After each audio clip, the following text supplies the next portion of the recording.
النبی اولی بالمؤمنین من انفسهم وازواجه امهاتهم وَأُولُو الْأَرْحَامِ بَعْضُهُمْ أَوْلَى بِبَعْضٍ فِي كِتَابِ اللَّهِ مِنَ الْمُؤْمِنِينَ وَالْمُهَاجِرِينَ إِلَّا أَن تَفْعَلُوا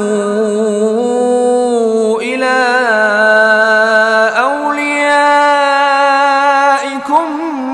مَعْرُوفًا كَانَ ذَلِكَ فِي الْكِتَابِ مَسْطُورًا۔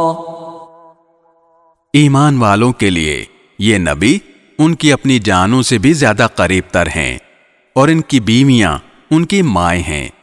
اس کے باوجود اللہ کی کتاب کے مطابق پیٹ کے رشتہ دار دوسرے مومنوں اور مہاجرین کے مقابلے میں ایک دوسرے پر میراث کے معاملے میں زیادہ حق رکھتے ہیں، الا یہ کہ تم اپنے دوستوں کے حق میں کوئی وصیت کر کے ان کے ساتھ کوئی نیکی کر لو۔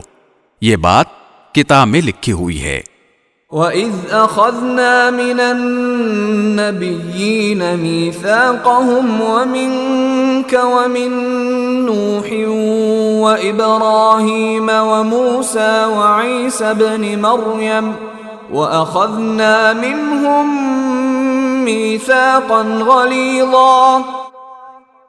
اور اے پیغمبر، وہ وقت یاد رکھو جب ہم نے تمام نبیوں سے عہد لیا تھا، اور تم سے بھی، اور نوح اور ابراہیم اور موسیٰ اور عیسیٰ ابن مریم سے بھی، اور ہم نے ان سے نہایت پختہ عہد لیا تھا۔ لِيَسْأَلَ الصَّادِقِينَ عَن صِدْقِهِمْ وَأَعَدَّ لِلْكَافِرِينَ عَذَابًا أَلِيمًا۔ تاکہ اللہ سچے لوگوں سے ان کی سچائی کے بارے میں پوچھے، اور اس نے کافروں کے لیے تو ایک دردناک عذاب تیار کر رکھا ہے۔